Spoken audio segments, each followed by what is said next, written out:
Good afternoon, everybody and audience. I'm from Indigenous Television. Our guest, we are inviting Ratana Chui Pagdi.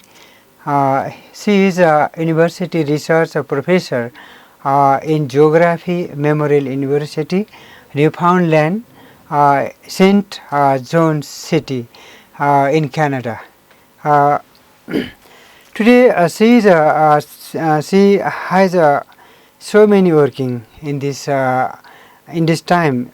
She is a expert in this in fishery sector. So we are inviting him in this our television. Madam, your introduction, please, briefly. Okay. Sawadee ka. So I am, as you said, I actually am a professor at the university. This is a Memorial University of Newfoundland in St. John's, Canada. Yes. But I am also a Thai. I am also from Thailand. Yes. So I am, a native Thai, and so but I have been working in Canada for several years. Several years. Yeah. Which sector have you working in Canada? I don't just work in Canada, right? So in Canada, I basically look at fisheries. I also look at coastal resources. Yes. I look at communities.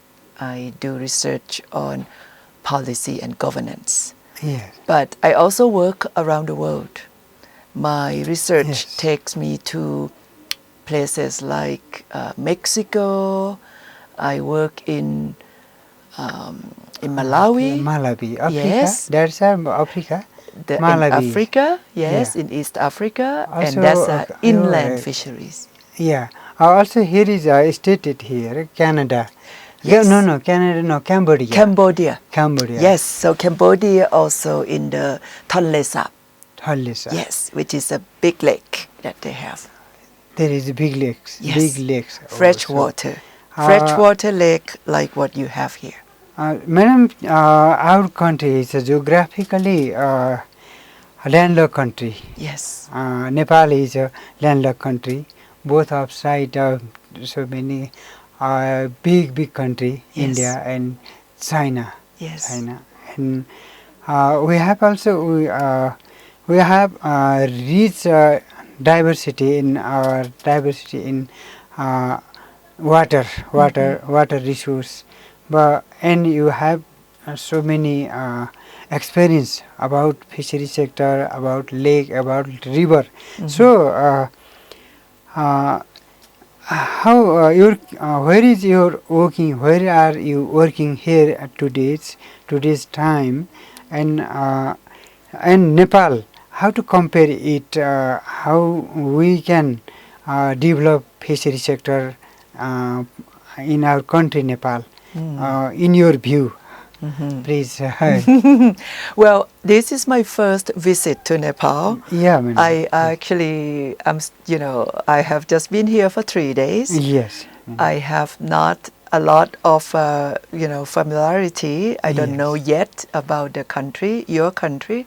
But I could talk to you about what I see in other countries. Yes. I wanted to draw a comparison maybe with, say, Malawi, which is also a landlocked country. Yeah, landlocked. Malawi. Landlocked. Malawi is landlocked, just like Nepal. Yes. So my experience working in countries that have landlocked countries, one thing we know for sure, their fisheries, inland fisheries, freshwater fisheries, fisheries in lake, rivers and pond, they take place in any water body, and they are very small scale. In my project, we called it Too Big to Ignore. Okay, it's a research partnership. It's a global partnership. So the reason why we are talking about too big to ignore is because we want to bring attention and awareness about small-scale fisheries around the world. Because most of the time, when you compare with large-scale industrialized fisheries, the small scale are not being, they are basically marginalized. Yeah, madam. Among small-scale fisheries, the marine and coastal small-scale fisheries are more dominant. The inland freshwater fisheries of the small-scale sector are marginalized. Yeah. So we actually are very aware of the need to do more research, to do more community development, to do better policy for the inland fisheries. Yes, madam. Because they are all small scale. Yeah. Madam, this your subject are very rich, very precious subject. Here is raising the some your statement in statement sent to me Tek Bahadur Gurung, Dr. Tek Bahadur Gurung. Yes. You have raising, you have launching the program. It's like blue justice, small scale farmers. Here is raising this in this paper. At that those program, how many people, how many farmers have engaged at their? You have launching that program. How many? How many people, how many farmers have involving in your at the Blue Justice program? Oh, how many people are involved in that? Madam. Right. Well, usually, we actually have about 600 members around the world. Yeah. Okay. We have about maybe 75, 80 people contributing to the research on blue justice. Yes. Dr. Tek Kurung is one of them. Yeah. Right. So basically, the blue justice concept is about when we are thinking about development. Yeah. Sometimes we are thinking about industrial, Yes. large-scale development. What we are saying in the blue justice work is that we have to consider the small scale, or in your case, we need to consider the inland small-scale fisheries. Yes. The example of blue justice in the case of Nepal would be about construction of dams or some other kind of industrialization that is happening in the lake and in the rivers that might affect the fisheries. So when like fish would have its own natural cycle, so they might move from the upstream to the downstream. When we put in a construction, we are obstructing their way. So the people who might be fishing or depending on the fisheries at the downstream of the river will be affected by this construction of the dams. You see? So the blue justice is actually to recognize that we allow this construction and development to happen, but we are not looking at the impacts on the small scale people. Your very nice presentation. It's for very, very thanks. Ratna madam, have you working so many country, so many experience? So I think just in our old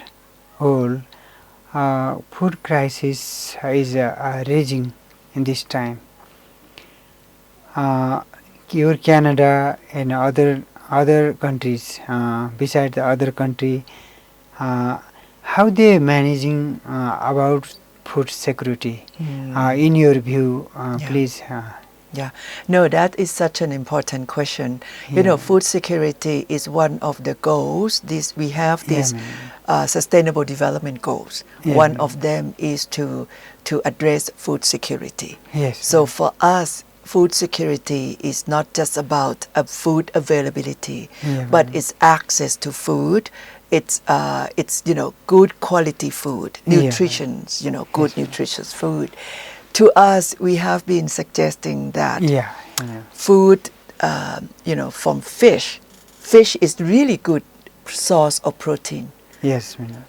Fish is something that communities, families can access, and if you can access fisheries, you can catch fish and you can have food for the family, Yes, for the exactly. children, Yes. for instance. So when we are talking about food security, we're actually talking about making sure that, again, that small-scale fishing people are able to have access to the resources or the rivers and the ponds so that they can catch the fish and Yes. feed to the family.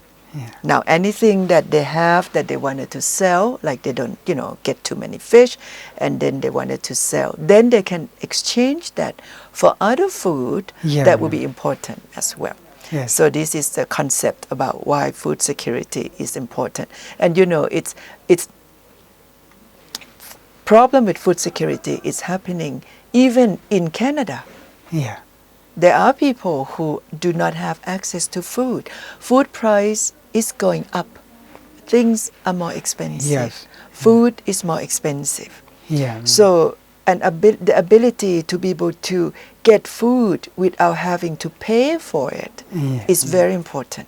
Yes. So in Newfoundland, where I live, we hunt for moose. Yeah. We gather berries and we let people fish for food.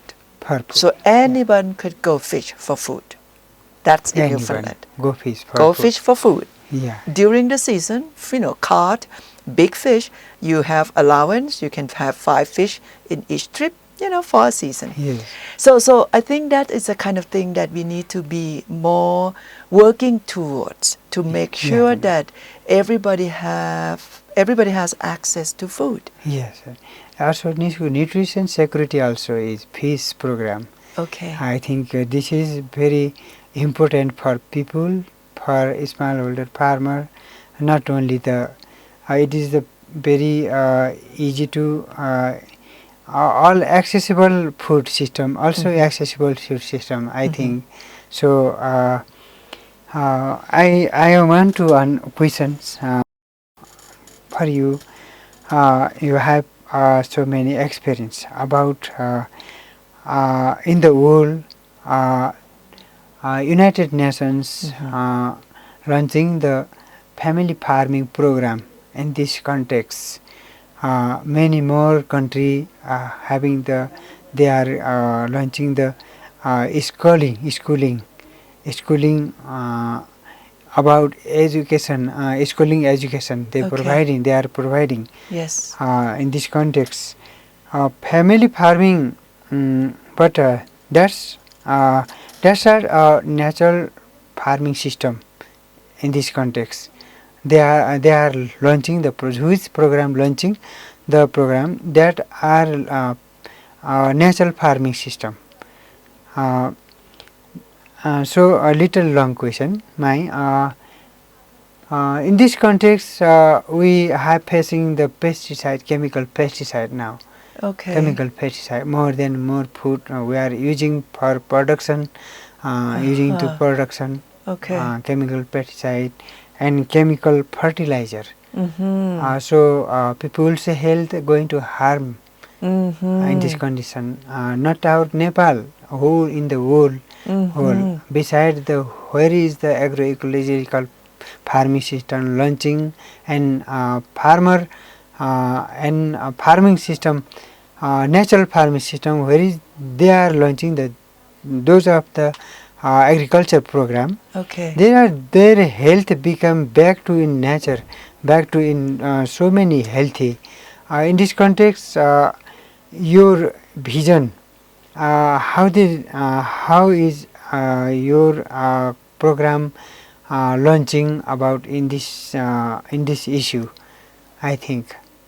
To improve the health. Yes, improve health and family farming system. Family farming system. Yes, madam. Right. Also, this blue justice is relation more than one related in family farming system. Yes. It is exactly it's a family farming system. So it's a help to the poor people, and marginal people. Yes. And your program in this sector, how are you how your project going to launch. Right. It's my question. Okay. Yeah. No, I mean, I think you're addressing something very important because Yes, madam. when we, when people think about food security, they Yes. feel that we need to intensify, right? Yeah, So madam. our farming system. Yes, So we madam. need to, again, large-scale farming, intensification, and then we rely on chemical fertilizer and pesticides, right, in order to, because it's a large-scale and intensive system. So that because they want to make a lot of food, like mass production of food. So there's a cost to that, and there's a price that we pay. Feed to people. That's right. And environmental issues and etc. So the concept of family farming is very ancient, right? Way back in our history, we always do that. Fishing, farming, gathering, they are all part of the same, culture. We have that heritage. We practice that, right? Since we know how to produce food, we would do a small, maybe like I said, vegetable farming, and then you might raise some animals, and then you have fish. So this is all integrated as part of that family farming system. So, and there is very little reliance on chemicals, fertilizers, or pesticides. I mean, everything you use, it's just part of the natural system.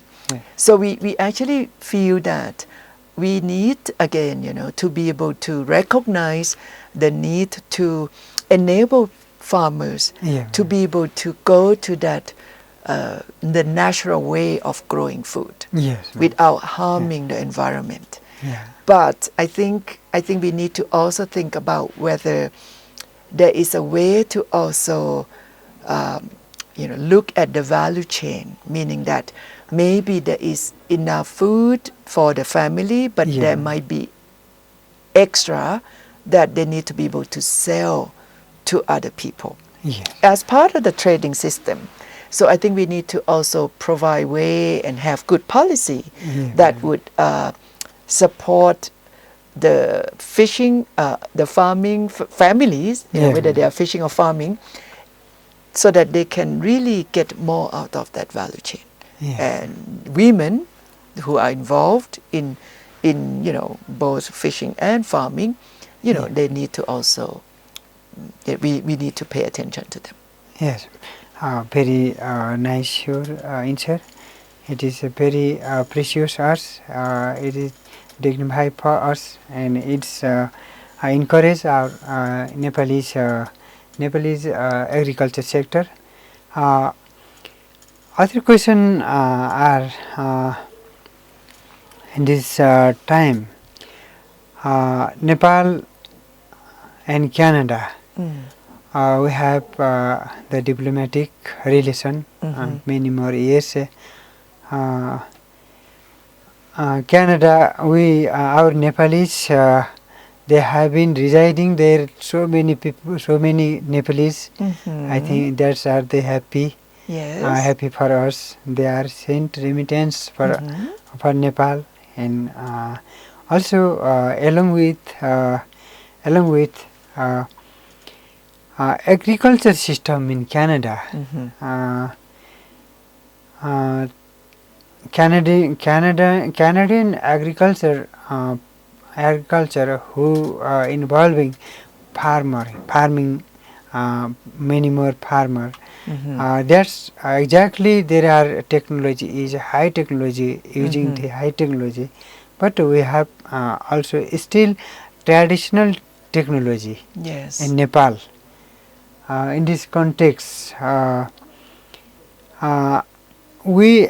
government sector, governing sector, who is the governing the our people and whole of the sector in this time, they give to subsidy for very little subsidy in our country. Only in total 77% we contribute, dedicate the GDP in Nepal for the country, but we got our we have got we only 2.3, so around the 3% budget. Nepal government. But your Canada, how they managing the about budget from the government for the farmer and for the farming sector? It's my question. Oh, okay. You have your data, but I actually don't. I don't even know what is the GDP that farming, agriculture contributes, in terms of Canada. I also don't know what kind of budget or subsidies they receive. I could tell you, however, that Canada is also a primary producer of many of the agricultural products. So I think they are quite recognized in terms of their importance. But again, like you said, it's all, intensive, very highly mechanized, a lot of technology. So they're not hiring a lot of people except for laborers. It's still used in Canada. But they actually have a lot of foreign workers. And I don't know what people from Nepal, what they do when they go to Canada, but we actually hiring a lot of foreign workers to come in agriculture and fishing sectors. And they work, in a sector, sometimes as seasonal workers, sometimes as permanent workers. So I think that part of what the government is supporting, because the government recognizes, right, that we need people to help in the agriculture sector. So they actually provide, like visa policy or work permits in order to allow people from outside of Canada to come and work in Canada. So they, I don't know, like I said, they could be coming from Nepal. Also, I'm asking one question for you. It's her relation with climate change. Climate change affect many more countries in the world. Sometimes drought, over the flood, drought, and many kind of the problem, or frost freezing. Your country, how in your country, how they facing from this kind of disaster? I think our Nepal sometimes come floods, so many floods, so many frosting, and so many what is drought. Sometimes it may affect our agriculture system in our country. At that time, how they manage your country, from the insurance or other subsidies for the farmer? No, this is another major question. Definitely in Canada, it's we are we are quite vulnerable to climate change. There is a major climatic variation that is happening, and it definitely is affecting farmers. Drought in some places, flood in other areas, wildfire that happens as well. So all of those are damages, right, that are impacting farmers. Usually government would have compensation or financial mechanisms to support farmers in that kind of situation.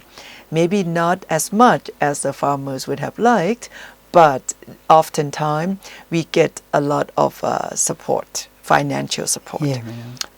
When situations like this is very difficult. You can think during COVID, right? During COVID, right? It's not about climate change, but at the same time, it has that kind of drastic effect to the population. So government usually would have policy to minimize the impact, right? So if there is a major drought because of the climate or wildfire or flood in any part of the country, the government, whether it's federal government or the provincial government, would step in to trying to help minimize the impact by providing financial support. But it's never enough, right? According to people. So this is when it's important to think about what we need to do to be two things. One, I don't know that it might be a bit late to trying to prevent climate change, but we can mitigate the impact, or we can be more proactive in not causing more, creating more opportunities for climate change to be affecting us. So I think there are also programs that governments would pay, including research or other kind of mechanisms that could help with preventive measures and also mitigation and adaptation. So it's not just the financial, but it also, the support goes through the mitigation and adaptation programs. It is a very nice, very good your answer, very effective your answer. Madam, we are going to last ending the program. Now is in this program, and this first your visit in Nepal is in our country. How do you feel for your in visit our Nepal? No, it's been wonderful. I a lot of people, we hear about your country. We see pictures.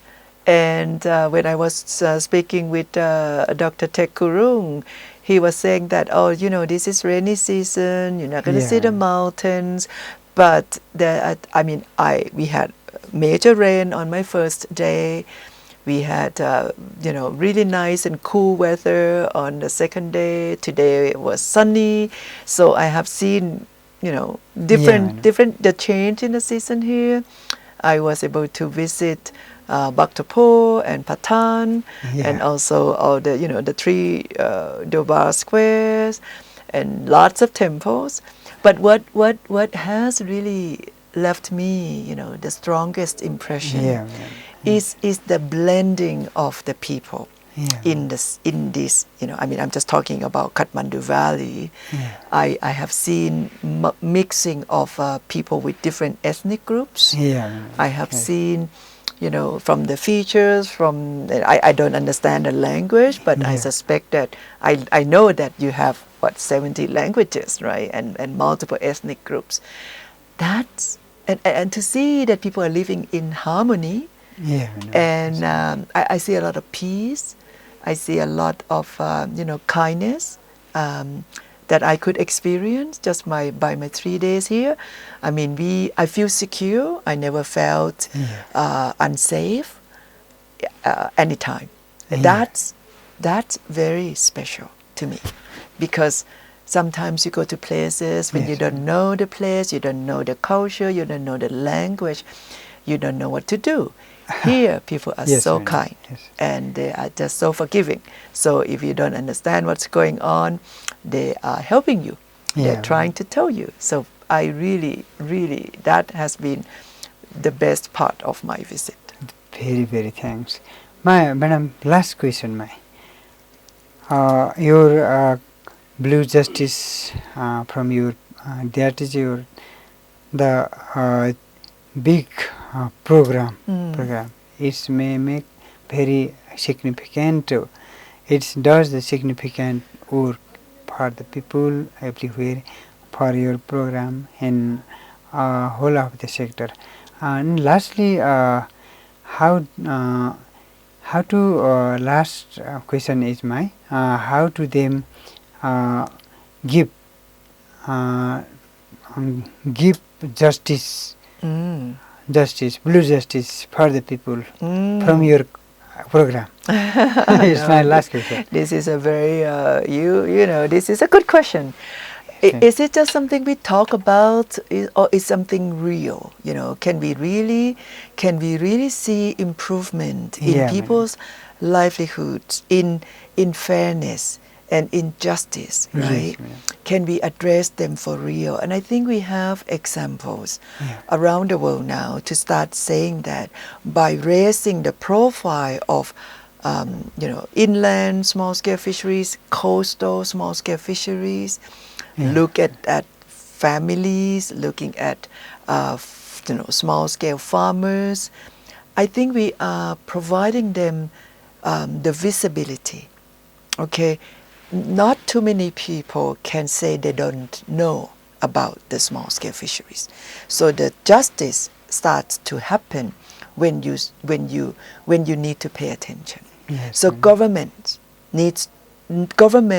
are now can no longer say they don't know about small-scale fisheries. Yes, now they have to say, okay, we recognize that you are important. Yes. Right. Now, whether they're going to do something about it or not, we don't know. But the first important step is to be recognized for your existence, that you are visible. Right. And I think that's the first thing. But again, once you gain that recognition, then you can, if you are organized, say your small-scale farmers, your small-scale fishers, then you can start to contribute to decisions. Yes. You can start participate in management of the resources and make decisions about what to do. So that is another way to address this blue justice. So for us, blue justice is about recognition and then about power. Power in, that small-scale farmers and small-scale fishers should have as they are going about their livelihoods. So we want to be able to let them have, ability to make decision about what they like to see, ability to make, decision about how we should practice fishing. So that is also about blue justice. Everyone watching our Indigenous television, our guest Ratana Madam, she answer us. She able to answer us very satisfy us, and she has a very precious knowledge. She give us many kind of suggestion. It's not the Canada. It's our the friendship. Friendship also will extending the friendship. Madam, you came here and give us your valuable time for us. Very thanks. Thank you. Very much. Thank you so much. Thank you so Appreciate much, that. madam. Yeah. No.